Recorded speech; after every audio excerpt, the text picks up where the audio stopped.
철도 파업이 보름째를 맞고 있지만 정부의 민주노총 진압에 노조가 강력 반발하면서 노사 대립이 더욱 심해지고 있습니다. 철도 파업으로 열차 운행이 줄어든 데다 오늘은 또 경부선에서 작업용 열차마저 탈선해 열차 이용에 더욱 불편이 컸습니다.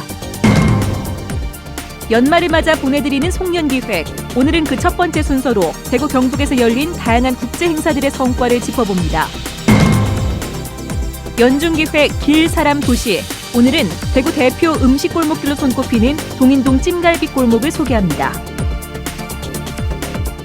네, 여러분 안녕하십니까? 대구 경북 소식 전해드립니다. 오늘 새벽 경부선 철로 대구 구간에서 작업용 열차가 탈선해 한때 KTX를 비롯한 모든 열차 운행이 차질을 빚었습니다. 가뜩이나 파업 때문에 오늘부터 열차 운행이 추가로 감축된 터라 승객들의 불편이 더 컸습니다. 양관희 기자가 보도합니다. 열차 운행이 1시간가량 지연됐다는 문구가 전광판에 뜨고 역사 곳곳에서 승객들의 항의가 이어집니다. 일반 열차 없는데 뭐. 대구역에서 6km 떨어진 경부선 서울 방향 선로에서 자갈을 다지던 작업용 궤도차가 탈선한 것은 오늘 새벽 3시 10분쯤. 새로 만든 대구 지천 구간 선로를 기존 경부선과 잇는 작업을 하던 중에 궤도차가 탈선한 것입니다. 그 과정에서 이제 장비 작업을 하다가 이제 떨어진 것 같은데 장비가. 그래서 연장이 좀 길어서 복구하는 시간이나 장비 작업하는 데나 시간이 좀 많이 걸린 것 같습니다. 사고 발생 6시간 만인 오전 9시쯤 복구가 됐지만 아침 시간 KTX를 비롯한 모든 열차가 10분에서 길게는 1시간 40분가량 지연됐습니다. 철도 파업이 보름째 이어지면서 열차 운행이 추가로 감축됐습니다. 동대구역을 지나는 KTX는 39편이 줄어 운행률이 72% 수준으로 떨어졌습니다. 화물열차 운행률도 30%대로 떨어졌고 무궁화호와 새마을호의 운행률은 60% 수준입니다. 열차 간격이 너무 띄엄띄엄 뛰어 있어가지고 시간 조정하기 굉장히 힘들었었거든요. 철도청이든 협의가 협상이 잘 되어서 시민들이 불편하지 않게끔. 오늘부터 열차 운행이 추가로 준데다 철도 사고까지 겹치자 승객들의 불편과 불안도 가중되고 있습니다. MBC 뉴스 양관입니다. 한편 열차 탈선 사고와 관련해 한국철도시설공단은 사고가 난 작업용 궤도차는 공단 직원이 아니라 대구지천 간 고속철도 2단계 정비 사업을 맡은 외부 시공사 직원이 운전한 것이라며 해당 직원을 조사하고 있다고 밝혔습니다. 코레일 측은 코레일 선로에서 사고가 발생해 운행에 차질을 준 만큼 운전자 과실과 장비 결함 여부 등을 조사하고 재발 방지책을 만들겠다고 밝혔습니다. 보름째를 맞은 철도 파업이 노동계와 정부의 싸움으로 번지고 있습니다. 민주노총 본부에 대한 경찰의 강제 진압이 화근인데 지역에서도 반발이 거셉니다. 도성진 기자가 취재했습니다. 지역 민주노총과 시민단체가 모여 어제 민주노총 본부에 대한 경찰의 강제 진입을 규탄합니다. 민주노총 18년 역사상 처음으로 수천 명의 경찰을 투입한 건 노동계 전체를 적으로 보는 정권의 폭거라고 주장했습니다. 확실치도 않은 정보를 가지고 민주노총을 침탈했고 거기다가 6천 명이 넘는 병력을 동원해서 우리 조합원 130명을 강제로 연행했던 이런 사실들은 민주노총에 대한 전면적인 이제 뭐 한번 전쟁을 치러보자라는. 경찰이 압수수색 영장 없이 건물에 진입하고 130여 명을 강제 연행한 것에 대해 민변 등 법률가 단체는 불법으로 간주하고 시민단체까지 가세하며 정권 퇴진운동으로 확대되는 모습입니다. 이에 대해 이성한 경찰청장은 법과 원칙에 따라 정당하게 법 집행을 했고 작전 실패라고도 볼 수 없다며 경찰에 대한 책임론은 정당하지 않다고 밝혔습니다. 철도노조 파업 보름이 지났지만 단 한 차례 실무교섭 외에 대화나 소통은 없었고 정부의 강경 입장 속에 양측이 평행선을 달리며 노동계와 정부의 고래 싸움으로 커져버렸습니다. 여기에 여야 정치권도 이번 사태에 대한 해석을 달리해 철도 파업이 해를 넘길 가능성도 제기되고 있습니다.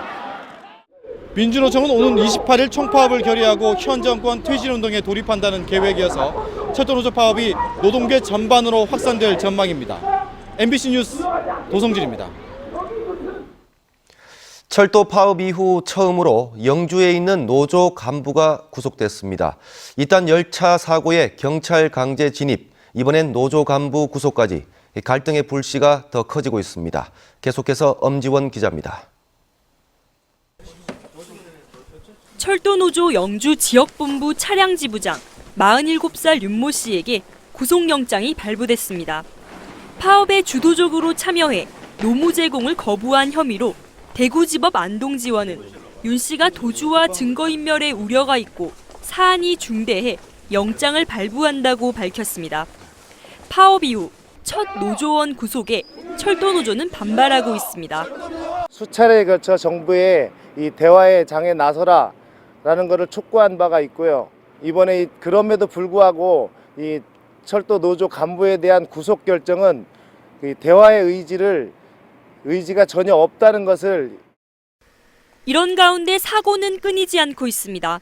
파업 나흘 만에 의성의 화물열차 탈선 사고를 시작으로 지하철 문에 낀 승객의 사망사고, 그리고 오늘 대구의 작업용 열차 탈선까지 코레일은 전동차와 KTX 운행의 추가 감축에 이어 대체 인력 500여 명의 신규 채용 방침을 밝혔습니다. 파업이 장기화돼서 그 안전성도 좀 우려가 되고, 그리고 대체 인력의 피로도도 누적되는 것 같고. 최장기 철도노조 파업에 정부가 강경히 맞서는 사이 주민 불편은 더욱 가중되고 있습니다. MBC 뉴스 엄지연입니다.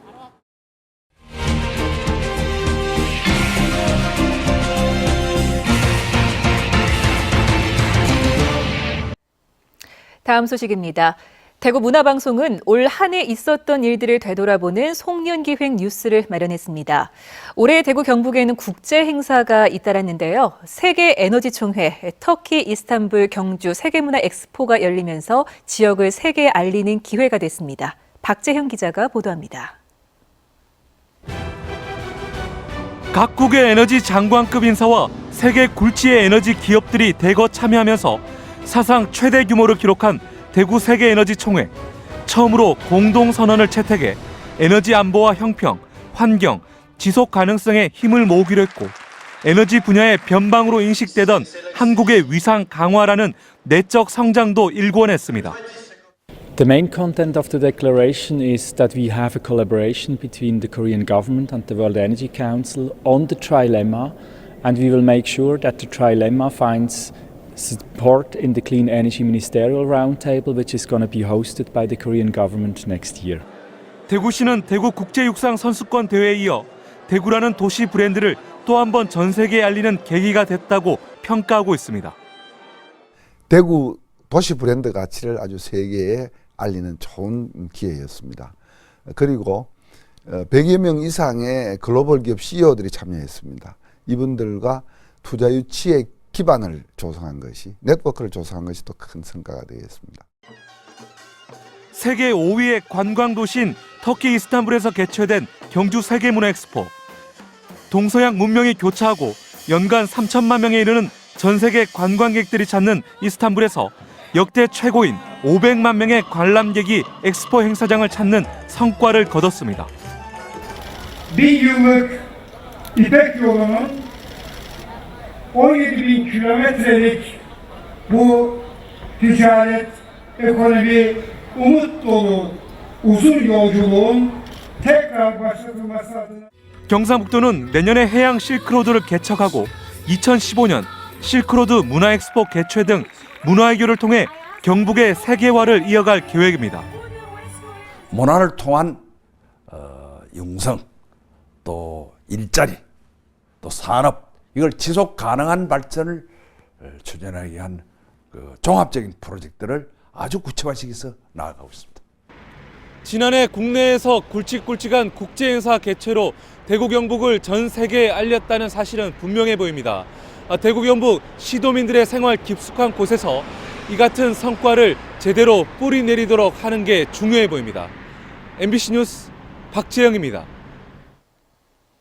과메기 좋아하시는 분들 많으시죠? 요즘은 꽁치로 만들지만 사실 과메기의 원조는 청어입니다. 명맥이 끊기다시피 한 청어 과메기가 다시 돌아왔다고 합니다. 한기민 기자입니다. 겨울 바닷가 덕장마다 과메기가 주렁주렁 걸려 있습니다. 겉에는 푸른 은빛이 돌고 두툼한 속살에선 노르스름한 기름이 촉촉히 배어 나옵니다. 꽁치가 아닌 청어입니다. 1970년대 이후 어획량이 줄면서 명맥이 끊기다시피 했던 청어 과메기가 올 들어 풍어를 이루면서 다시 등장한 겁니다. 반으로 가른 꽁치는 사나흘을 말리지만 청어는 열흘을 말려야만 과메기로 완성됩니다. 바람, 공기, 그리고 바다의 깨끗한 물, 이렇게 청정 지역이다 보니까 전국에 어디에 내놔도 당당하게 자부할 수 있습니다. 가격은 20마리 한 두rum에 꽁치와 같은 15,000원이지만 씨알이 굵어 양은 2배입니다. 식감도 쫀득쫀득해 인기를 얻자 청어가 몰리는 영덕군은 특산품으로 개발하기로 했습니다. 포항 구룡포가 꽁치라면은 저희 영덕은 청어의 주산지로서 청어 과메기를 집중적으로 육성해 나갈 계획입니다. 사라질 뻔한 원조 청어 과메기가 40년 만에 겨울 별미로 다시 돌아왔습니다. MBC 뉴스 한기민입니다. 지난 10월 초 개통됐다가 폐쇄됐던 아양 기찻길이 오늘 재개통됐습니다. 대구 동구청은 오늘 주민과 코레일 관계자 등이 참석한 가운데 아양 기찻길 전망대에서 준공식을 열고 주민들의 통행을 허용했습니다. 아양 기찻길은 지난 2008년 대구선 폐선으로 방치됐던 아양 철교에 전망대와 명상원 등을 갖춰 리모델링한 것으로 지난 10월 초 개통했다가 구조물 파손과 공사 미비로 열흘 만에 폐쇄하고 보완 공사를 했습니다.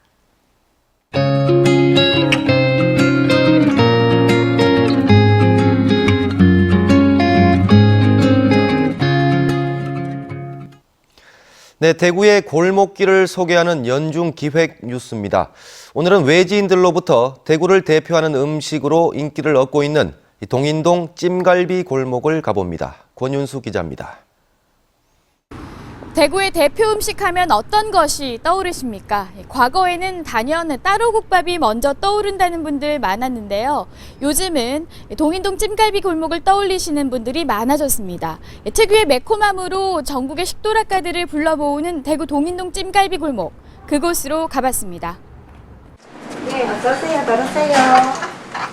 간장으로 맛을 내는 보통의 소갈비찜과 달리 새빨간 고춧가루와 알싸한 마늘 양념이 특징인 동인동 찜갈비는 지난 60년대 중반 평범한 가정집 음식이 상품화된 데서 비롯됐습니다. 여염집에서 먹던 음식이 여러 사람 입을 통해 갖고 나오다 보니까 이게 상품화가 되고 장사가 시작하게 됐고, 우리도 이거 시작할 때 12평에서 시작했는데 그러다 보니까 이제 70년대 후반으로 들어서면서 나 옆에서 막 생기기 시작했어요. 한두 집 모여들기 시작하면서 대구를 찾는 외지인들 사이에 소문이 나기 시작했고 70년대 후반부터 전문 찜갈비 골목길로 널리 알려졌습니다. 대구 사람들보다 서울이나 외지 사람들 입을 먼저 통했어요. 통하고 한다. 대구에 예를 들어 저쪽 끝에 있는 서구 쪽에 계시는 분은 이걸 잘 몰랐습니다. 80년대부터 찜갈비 골목으로 불리기 시작했고 이제는 대구 사람이면 누구나 알만한 대표 음식 골목으로 자리 잡았습니다.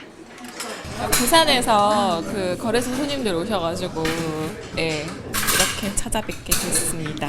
매콤하고 마늘 많이 들어가고 이렇게 뭔가 밥을 끌어당기는 그런 묘한 맛 때문에 가끔 가다가 와요. 한때 16곳까지 늘었다가 지금은 12곳에서 영업을 하고 있는데 특이한 건 찌그러진 양은 냄비에 찜갈비를 담아낸다는 겁니다. 동인동 찜갈비 골목은 모든 가게가 매달 일정 금액을 공동 모금회에 기부를 하면서 전국 최초로 착한 골목으로 지정됐습니다. 동인동 찜갈비라는 이름으로 특허 출원을 준비 중인 이 골목이 대구를 넘어 전국적인 명소로 거듭날 수 있을지 주목됩니다. MBC 뉴스 권윤수입니다. 대구지방검찰청은 서민을 상대로 12억여 원의 대출 사기를 벌인 혐의로 4개 조직에 57명을 적발해 30살 조모 씨 등 14명을 구속 기소하고 31살 김모 씨 등 43명을 불구속 기소했습니다.